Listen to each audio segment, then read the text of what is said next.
Saint Martin নিয়ে কিছু প্রশ্ন ও উত্তর। সেন্ট মার্টিনে কবে থেকে রাত্রি যাপন করা যাবে? ডিসেম্বরের 1 তারিখ থেকে রাত্রি যাপন করা যাবে। এখন কি যাওয়া যাচ্ছে? জি, এখন ট্রলারে করে সেন্ট মার্টিন যাওয়া যাচ্ছে, তবে রাত্রি যাপন করা যাচ্ছে না। দিনে গিয়ে দিনে ফিরে আসতে হবে। দিনে কতজন যাওয়া যাবে?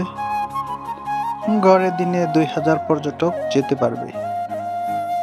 রাত্রি যাপনে কি কোনো ধরনের রেজিস্ট্রেশন করতে হবে? হ্যাঁ, অ্যাপসের মাধ্যমে রেজিস্ট্রেশন করতে হবে।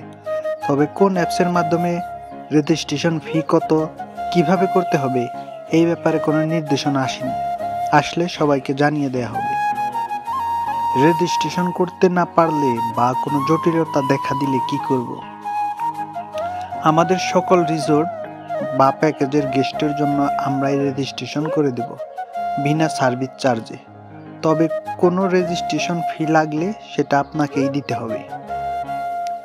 শিপ ছাড়বে কোথা থেকে? টেকনাফ থেকে কি শিপ চলবে? আপাতত কর্ণফুলী এক্সপ্রেস, 12 আউলিয়া ও বে 1 কক্সবাজারের ইনানি ঘাট থেকে চলাচল করবে। টেকনাফ থেকে কবে চলবে এ ব্যাপারে স্পষ্ট কোনো নির্দেশনা আসেনি।